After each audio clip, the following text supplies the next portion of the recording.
नमस्कार, मैं नमिता सुयाल अपने YouTube चैनल में आप सभी का स्वागत करती हूँ। और आज मैं आपके सामने लेकर आ रही हूँ एक रहस्यात्मक भाव, जिस भाव के बारे में शायद हम जितना जान लें उतना कम है, क्योंकि रहस्य एक ऐसा रहस्य, जीवन और मृत्यु का रहस्य। आखिर ये जो भाव है क्या बताते हैं हमें ये भाव?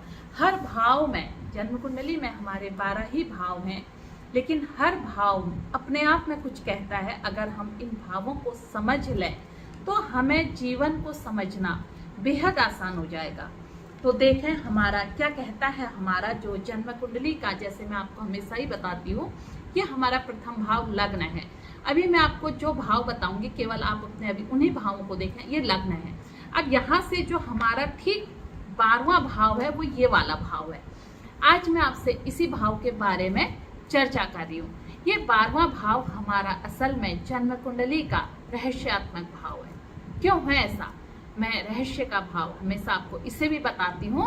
और हमारा जो जन्म कुंडली का 8वां भाव है ये भी रहस्य का भाव है। इसके अलावा जन्म कुंडली का 4th भाव, ये अगर लग्न है, यहाँ से ठीक 4था भाव, पहला, दूसरा, तीसरा और 4था भाव, ये जल तत्व राशियां हैं।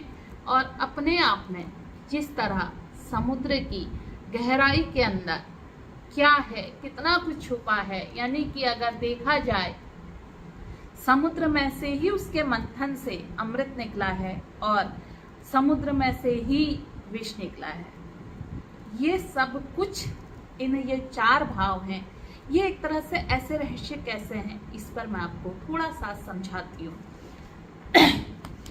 असल में हमारा जो हम अगर कालपुरुष की कुंडली को समझते हैं, कालपुरुष की कुंडली में अगर हम यहाँ से जाएं 1 2 3 4 5, 5वां घर हमारा ज्ञान का घर है। अब कालपुरुष की कुंडली में ज्ञान का घर 5वां है, तो भाव भावात के नियम से हम देखें, जो हमारा 4था घर है, चौथे का 5वां, 1 2 3 4 5, 8वां घर है। यानी कि चौथे का जो ज्ञान का घर है वो 8वां है, तो 8वां घर क्या हो गया? ये रहस्य का घर हो गया। जैसे मैंने आपसे कहा 12वां घर रहस्य का है, वैसे ही 8वां घर हमारा क्या है? जन्म और मृत्यु का घर है। और 12वां घर रहस्य का घर क्यों बता रही हूं मैं? क्योंकि इससे ठीक 5वां, 1 2 3 4 और 5, इसका ज्ञान ये हो गया। यानी कि चौथा जो हमारा सुख घर का है, अगर हमें ज्ञान हो जाता है जन्म हमारा क्यों हुआ है, किस उद्देश्य से हुआ है, तो वो हमें यहाँ ले जाता है। और यहाँ पर जाकर हम जब इस चीज को समझने लग जाते हैं कि हमारे जीवन का उद्देश्य क्या है, तो वो हमें मोक्ष की तरफ को ले जाता है। इसलिए अगर हम इन भावों को, ये 3 भावों की चर्चा इतनी सरल नहीं है, इतनी बहुत छोटी नहीं है, फिर भी मैं आप लोगों के बीच में इससे संबंधित आज जो चर्चा लेकर आ रही हूँ, इसकी जरूरत पड़ेगी बीच बीच में आपको समझाने के लिए। मैं ऐसा क्यों कह रही हूँ? अगर हमने जन्म कुंडली का 4था भाव, 4थे भाव को समझा, चौथे का अगर हम लग्न बना लें, चौथे को लग्न कैसे बनाएंगे हम? चौथे को, ये हमारा लग्न था, अभी तक हमारा लग्न कोई सा भी था, लेकिन अब हमारा जो भी चौथा घर है, इसको यहाँ पर अगर हमने 4 नंबर डाल दिया, यह हमारा चौथा घर हो गया, तो चौथे का जो हमारा 12वां भाव होगा वो हमारा भाग्य बन जाएगा। और जो हमारा 8वां घर है वो हमारा पराक्रम बना, यानी कि हमारा जो यहाँ पर अगर हम लग्न कुंडली में 4 नंबर डाल दें, 4 5 6 7 8, ये हमारा जो ज्ञान का घर है, जो हमारा अष्टम भाव है वो हमारा ज्ञान बन जाएगा। ज्ञान का ठीक 5वां भाव हमारा भाग्य भाव बन जाएगा। थोड़ा सा समझने में दिक्कत हो रही होगी क्योंकि ये भाव भावात के नियम है, और इसके अनुसार हम थोड़ा सा अगर अपनी जन्म कुंडली को समझ जाते हैं तो कहीं ना कहीं हमें चीजों को समझने में आसानी होने लग जाती है। यानी कि जीवन को समझना और जीवन को समझकर अपनी चीजों को चुनना, यही हमारा 12वां भाव दर्शाता है। अब 12वां भाव है क्या? 12वां भाव असल में देखा जाए, ये जो हमारा आपको यहाँ पर हमारा जो 12वां भाव दिख रहा है, ये हमारा लग्न है, और लग्न से ठीक 12वां ये हमारे लग्न का व्यय करता है। यानी कि लग्नेश कौन है? हम स्वयं, हमारा सारा जो व्यक्तित्व है वो हमारा लग्न है।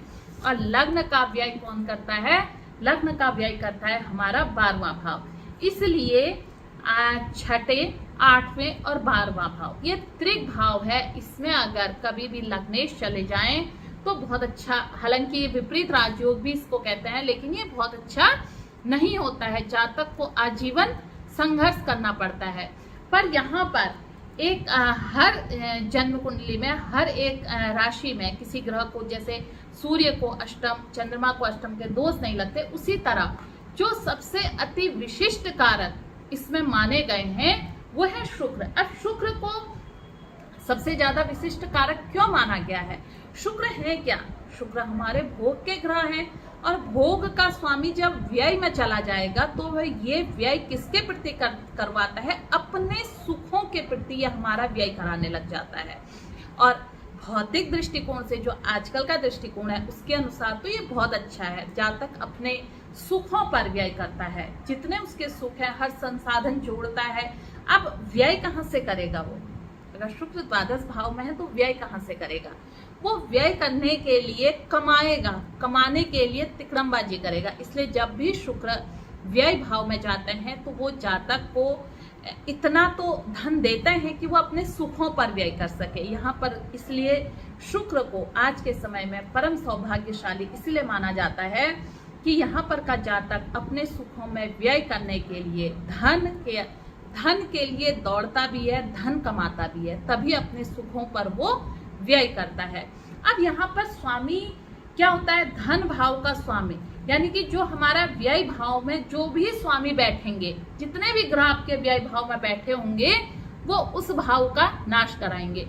यानी कि अगर माना आपका धन भाव का स्वामी व्यय भाव में बैठ जाए, अब धन भाव का स्वामी शुक्र ही है और वो व्यय भाव में बैठ जाए, तो यहाँ पर ये दोष नहीं लगेगा। इसके अलावा कोई भी आपका धन भाव का स्वामी है और वो जाके आपके व्यय भाव में बैठ जाए, तो वो आजीवन आपका धन संचय नहीं होने देगा।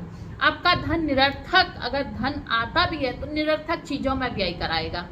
और यही भाव हमारा मोक्ष का भाव भी है। मैंने जैसे पहले ही बताया, अगर हमारा चतुर्थ भाव मजबूत है, हमारा अष्टम भाव मजबूत है, और हमें जब ये ज्ञान हो जाता है, हमें आध्यात्मिक ज्ञान हो जाता है, तो ये चीजें हमारी फिर कम हो जाती हैं। ये हम मोक्ष की तरफ को फिर अपना जो हमारा काम है, आप कई लोगों को देखना जीवन के लगभग ऐसे पड़ाव पर आते हैं जब वो सब सुख भोग लेते हैं, फिर वो सारी अपनी धन संपदा छोड़ उनको उस ऐसे लोगों की सेवा करना अच्छा लगता है जो निरीह लोग होते हैं, जो गरीब लोग होते हैं। यानी कि इन्हीं सब चीजों से मोक्ष ऐसा नहीं है कि आप जंगल में बैठ गए आपको मोक्ष मिल गया। लोगों की सेवा करना, वो भाव आना, दूसरों के लिए करुणा आना, ये मोक्ष का भाव है। और ये भाव कब आता है? जन्म कुंडली में कहीं भी व्यय भाव में हमारा केतु का संबंध बन रहा हो, क्योंकि केतु को मोक्ष का कारक कहा गया है। केतु का संबंध बन रहा हो, केतु की दृष्टि भी पड़ रही हो, या केतु वहां पर स्वयं है, तो ये हमें ऐसे में मोक्ष की तरफ को ले जाते हैं। एक समय आने के बाद जातक उस तरफ को मुड़ जाते हैं। अब यहीं पर अगर गुरु बैठ जाएं, अब गुरु किस भाव के स्वामी हैं, लेकिन फिर भी गुरु अगर यहाँ पर बैठ जाए, क्योंकि शुभ ग्रह है, शुभ ग्रह का 6ठे, 8वें, 12वें में बैठना अच्छा इसलिए नहीं बताया जाता है क्योंकि वो उस भाव का जो दुख होता है उसको तो खत्म करते हैं, तो उनका शुभत्व तो सारा इसी में समाप्त हो जाता है। अब जब गुरु यहाँ पर बैठेंगे तो वो व्यय कहाँ कराएंगे? ऐसे जातक अपने धर्म, कर्म इत्यादि के क्षेत्रों में बहुत धन व्यय करते हैं। कहीं किसी जगह पर उनके पास अपना धन कितना है इससे मतलब नहीं होता है, अपने से बढ़ चढ़ कर वो धार्मिक कार्यों का आयोजन करना, धार्मिक कार्यों में भाग लेना, लोगों की मदद के लिए आगे बढ़ना, जिसे वो जानते भी नहीं है। जिस जगह पर कहीं कोई ऐसे व्यक्ति, उन्हें बुजुर्ग व्यक्ति मिल जाते हैं, ऐसे लोग उठाकर उनकी सेवा भी करते हैं। बुजुर्गों की सेवा करना और कोई भी ऐसा राह चलते मदद के लिए मिल जाए तो द्वादश भाव में जिनके भी गुरु होते हैं, ऐसे लोग पीछे नहीं हटते हैं। बड़े बड़े भागवत करा देना और अच्छे उसमें हमेशा अपने घर में भी इनके घरों में बड़े गुरुओं का पदार्पण भी होता रहता है। तो इस तरह द्वादश भाव में अच्छे और शुभ ग्रहों का होना अच्छा भी है, क्योंकि जैसे मैंने पहले भी बताया कि इनका शुभत्व तो उसके पाप को कम करने में ही चला जाता, फिर ये लोग अपने आध्यात्मिक यात्रा की तरफ को भी निकल जाते हैं, कभी अपना सारे भौतिक चीजें छोड़कर आध्यात्म की तरफ को ये जुड़ जाते हैं। द्वादश भाव पर जो भी ग्रह बैठे हों, जैसे अगर माना यहाँ पर बुध बैठ जाएं, तो ऐसा जातक अपनी वाणी का दुरुपयोग करते हैं, अपनी वाणी का व्यय करते हैं। अगर ये शुभ प्रभाव में हुए तो ऐसे जातक अपनी वाणी से लोगों का मार्गदर्शन भी करते हैं, अच्छे कथावाचक भी होते हैं, और समाज के कहीं भी समाज को दिशा देनी हो तो उसके लिए भी अपने वाणी के द्वारा लोगों में जागरूकता भी लाते हैं। पीड़ित हुए तो ये अपने वाणी से, वाणी का दुरुपयोग करके इस भाव को, जिस भाव के स्वामी बुध बने हैं, उस भाव को भी वो खत्म करते हैं। अब यहीं पर अगर कर्म भाव का स्वामी आकर बैठ जाए, द्वादश भाव में कर्म भाव का स्वामी आके बैठ जाएंगे तो क्या करेंगे? कर्म क्षेत्र में हमेशा उठापटक होते रहेगी, व्यापार में नुकसान होगा, और कहीं अगर आप सरकारी नौकरी में है तो हमेशा स्थानांतरण में ही आप फंसे रहेंगे। यहीं पर अगर सूर्य आ जाए तो ऐसे जातक अपने अहंकार को पोषित करते हैं, बहुत ज्यादा अहंकारी होते हैं, और अहंकार के साथ ये दिखावे पर बहुत ज्यादा व्यय करते हैं, और ऐसा कटु बोलते हैं, संबंधों को बिगाड़ लेना, साथ में धन नहीं भी है तब भी दिखावे पर खर्च करना। सबसे बड़ी बात है कि ऐसे जातकों को बचपन से ही या तो आंख से संबंधित कोई बीमारी लग जाती है, या आंख में कुछ ऐसी इनकी बीमारी हो जाती है जिससे इनके धन का व्यय उस तरफ भी चला जाता है। अब यहाँ पर अगर मंगल आ जाए, मंगल आते हैं तो सबसे पहले अगर यहाँ पर मंगल होंगे तो वो आपके दाम्पत्य जीवन को भी नुकसान पहुंचाएंगे, क्योंकि मंगल क्या है? मंगल यहाँ पर बैठ के आपको अहंकार, जिस तरह सूर्य अहंकार पोषित करता है, मंगल भी यहाँ पर अहंकारी बनाता है।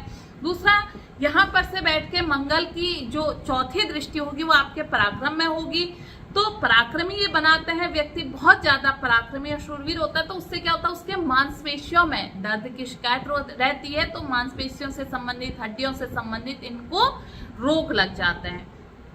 अब अगर यहाँ पर हमारे राहु आ जाए तो ये अक्सर कोर्ट कचहरी के केसों में लपेट देते हैं। कोर्ट कचहरी में हमेशा जातक की लड़ाई कोर्ट केस से ही चलती रहती है, जातक का जो धन है वो कोर्ट केस में ज्यादातर व्यय होता है। केतु अगर यहाँ पर हो जाए तो ये आपको मोक्ष की तरफ को ले जाते हैं, जातक का मन सांसारिक जीवन में कम लगता है, वो आध्यात्मिक तरफ को उसका झुकाव अधिक रहने लग जाता है, और एक समय ऐसा आता है कि वो अपनी सारी जिम्मेदारियों को पूरी करने के बाद अपने आप को सांसारिक जीवन से किनारे कर लेता है।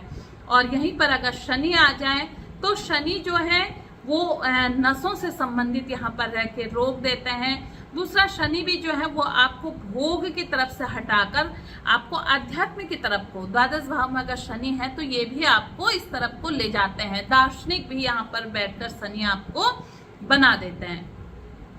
तो मैंने जैसे आपको बता दिया, यहाँ पर अगर चंद्रमा हो तो क्या होगा? चंद्रमा हमारा किस चीज का व्यय कर देंगे? मन का, क्योंकि ये जो भाव है ये व्यय का भाव है, और चंद्रमा हुए तो चंद्रमा हमारे मन का व्यय कर देंगे, और जब मन का व्यय होगा तो कहीं ना कहीं जातक निरर्थक बातें सोचेगा, शंकालु प्रवृत्ति का बना देते हैं, हर एक पर शंका करना, अनावश्यक अपने मन में ऐसे ख्याल लाना जो रोग है नहीं उनके बारे में भी कल्पना करना। तो कई बार ऐसा जातक क्या हो जाता है, यहाँ पर रहे तो निद्रा की भी कमी होना, और जातक ऐसे में जो होता है वो अवसाद की तरफ को धीरे धीरे मनोरोगी हो जाते हैं। यहाँ पर अगर चंद्रमा हो तो ऐसे जातक मनोरोग, कई बार ऐसे जातक मनोरोगी भी हो जाते हैं अगर वो किसी भी शुभ ग्रह से दृष्ट चंद्रमा नहीं है तो।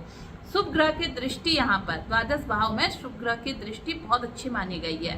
अब है क्या कि ये भाव जितना शुभ हो उतना अच्छा माना गया। शुभ का मतलब अगर किसी भी ग्रह की यहाँ पर दृष्टि ना पड़ रही हो तो ये भाव अच्छा माना जाता है। हालांकि इस भाव में पाप ग्रहों को होना अच्छा माना जाता है। अगर यहाँ पर पाप ग्रह में यहाँ पर अगर केतु हो जाए, अगर केतु यहाँ पर होंगे तो राहु छठे भाव में होंगे तो ऐसा जातक हमेशा कोर्ट कचहरी तो रहते हैं लेकिन शत्रुहंता बने रहते हैं, और अंत में शत्रुओं को जीतते हुए वो केतु वहां पर होने से मोक्ष की भी उनको प्राप्ति हो जाती है। तो द्वादश भाव इतना आसान नहीं है द्वादश भाव को जान लेना, क्योंकि एक ये रहस्य है, एक ऐसा रहस्य जिस तरह समुद्र में जाकर हम उसकी सारी चीजों का पता नहीं लगा सकते हैं, उसी तरह द्वादश भाव को केवल हम यहाँ पर चर्चा करके नहीं इसके बारे में जान सकते हैं, लेकिन ये जान सकते हैं कि हमारे द्वादश भाव पे किस ग्रह की राशि पड़ी है, उसका स्वामी कहाँ बैठे हैं। जहां भी उस भाव के स्वामी बैठे हैं उससे संबंधित हमें उपाय करने चाहिए, क्योंकि द्वादश भाव के स्वामी जहां कहीं भी बैठेंगे वो उस भाव को नुकसान पहुंचाएंगे। खासकर अगर द्वादश के स्वामी लग्न पर बैठ जाएं तो ये आपको अपमानित भी कराएंगे, ये आपको समाज में आपके व्यक्तित्व को निखरने नहीं देंगे, उभरने नहीं देंगे। और दूसरा, द्वादश भाव में आपके जिस भाव के स्वामी भी जाकर द्वादश भाव में बैठ गए होंगे तो उससे संबंधित भी उपाय करने पड़ते हैं, क्योंकि उस भाव को नुकसान होने लग जाता है या उस भाव से संबंधित प्रभाव में वो कमी ले आते हैं। यानी कि अगर ज्ञान भाव का स्वामी हमारे जाके द्वादश भाव पर बैठ गए तो क्या होगा, हमारे जो पढ़ाई का समय काल है वो हमारा धीमा हो जाएगा, उसमें बाधाएं आएंगी, या जो हमने पढ़ाई करी है उससे संबंधित हम नौकरी या उससे संबंधित हम आय का जरिया अपना नहीं बना पाएंगे। इसके बाद अगर हम बात करें हमारे भाग्य भाव का स्वामी द्वादश भाव में जाकर बैठ जाए तो भाग्य का जब जब हमको साथ मिलना चाहिए तब हमको साथ नहीं मिलेगा। जब भी हमें लगेगा कि हमारा कार्य होने वाला है, हमें ये सफलता प्राप्त होने वाली है, वैसे में क्या होगा कि हमारा कभी एक अंक से हम रह जाएंगे, कभी हमें कोई चीज मिलते मिलते, यानी कि कहीं हमने पैसा लगाया है, कहीं पर हमें प्रॉपर्टी मिली है तो उसमें कुछ दोष निकल आना, उसमें कुछ इस तरह की चीजें हो जाना, ये तब होता है। इसीलिए हमें देखना चाहिए कि हमारे व्यय भाव के स्वामी, यानी कि एक तो व्यय भाव के स्वामी कहाँ बैठे हैं, इनकी दृष्टि कहाँ पड़ रही है। व्यय भाव के स्वामी अगर व्यय भाव में ही बैठे हैं तो ये अत्यंत उत्तम है, यहाँ पर बैठ के वो उस भाव में वृद्धि कर देंगे और जहां भी दृष्टि डालेंगे उस घर में भी उनका नुकसान उतना नहीं होता है। क्योंकि अगर माना व्यय भाव के स्वामी व्यय भाव में बैठते हैं, अगर वो आपके गुरु और मंगल और शनि नहीं है तो राहु और केतु भी नहीं है, क्योंकि इन सबको 3 दृष्टि है, बाकी सारे ग्रहों को 1 दृष्टि है। तो ये अगर जाकर वहां पर बैठते हैं और वही उसके स्वामी है तो वो एक ही दृष्टि से आपके रोग रिपु ऋण के भाव को देखेंगे। और जब रोग रिपु ऋण, यानी कि रोग रिपु ऋण का जो हमारा भाव है वो भाव हमारा कौन सा है, हमारा छठा भाव है। इस भाव को तो यहाँ पर से बैठ के अगर इनकी एक ही दृष्टि है, यानी कि यहाँ पर आपके जो भी राशि बनी है उस राशि के स्वामी, यानी कि यहाँ पर आपकी कन्या राशि बनी है या मिथुन राशि बनी है और बुध यहीं पर बैठे हैं तो वो यहाँ पर देखेंगे। तो उसके अलावा अगर यहाँ पर आपकी यहाँ दृष्टि पड़ने से वो अपने उस भाव, अपने प्रभाव में जो उसका नेगेटिव प्रभाव है उसमें कमी लाएंगे और उसके सुखों में वृद्धि कर देंगे। और अगर वो अपने सामने, उनके ठीक सामने भी उनकी ही राशि बनी है तो अपने घर को भी उससे संबंधित नुकसान नहीं देते हैं। तो अगर माना 12वें भाव में आपके शनि बैठे हैं और शनि वहां पर बैठ के क्या कराएंगे, शनि आपकी सांसारिक चीजों से, अभी जैसे मैंने कहा कि मोक्ष से की तरफ ले जाते हैं। क्यों? क्योंकि वो विच्छेद के ग्रह तो सांसारिक चीजों से पहले आपको विच्छेद कराएंगे। आपको सांसारिक सुखों की तरफ, जब हम मोक्ष की तरफ को कब जाते हैं, जब हमारा मन सांसारिक चीजों से बिल्कुल हट जाता है, हमारा मन भोग से हट जाता है, तब हम मोक्ष की तरफ को निकल पड़ते हैं। और शनि ये काम करते हैं। और इसके अलावा अगर यहाँ पर को आपके गुरु बैठ जाएं तो गुरु भी ये काम करते हैं। तो कुल मिलाकर द्वादश भाव की अगर मैं बात करूं, अपने आप को जान लेना, ये हमें ये भाव काम करवाते हैं। और ये जब हमें प्राप्त हो जाता है, यानी कि जब हमें अष्टम भाव का सुख हमें प्राप्त हो जाता है, यानी कि अष्टम का सुख कौन हुआ, अष्टम का सुख, सुख का स्वामी हमारा कौन है, सुख के स्वामी हमारा चतुर्थ घर है। तो अष्टम का सुख कौन है, यहाँ से अगर हम अष्टम से गिने, अष्टम का सुख हमारा लाभ है, 1 2 3 4, इसका सुख हमारा लाभ है। यानी कि जब हमें लाभ की तरफ हमारा किसी भी चीज से हम जा रहे हैं, हमें इससे क्या, इस तरफ से हमारा मन मोह खत्म हो जाएगा, लाभ की तरफ से मोह खत्म हो जाएगा, तभी हम उस मोक्ष की तरफ को बढ़ जाएंगे। ठीक लाभ के बाद ही मोक्ष का भाव इसीलिए रखा गया है। जो भी हमारे ऋषि मुनियों ने ये भाव बनाए हैं, ये बड़े सोच समझ कर बनाए हैं। आप देखिए ना, पराक्रम के बाद पराक्रम के ठीक सामने भाग्य का भाव बना दिया, यानी कि भाग्य भी हमारा, उनका कहने का मतलब है, इसको हम इनको अगर समझ लें, इनकी विवेचना अपने आप में इनको समझने की कोशिश करें, तो देखिए पराक्रम के ठीक सामने भाग्य इसलिए बना दिया है। भाग्य के भरोसे ही मत बैठे रहो, पराक्रम करो, पराक्रम से ही आप अपने भाग्य को बदल सकते हो। और भाग्य के ठीक बाद कर्म को बना दिया गया है, यानी कि अगर हम खाली भाग्य के भरोसे बैठे रहेंगे तो हमें कुछ भी हासिल नहीं होगा।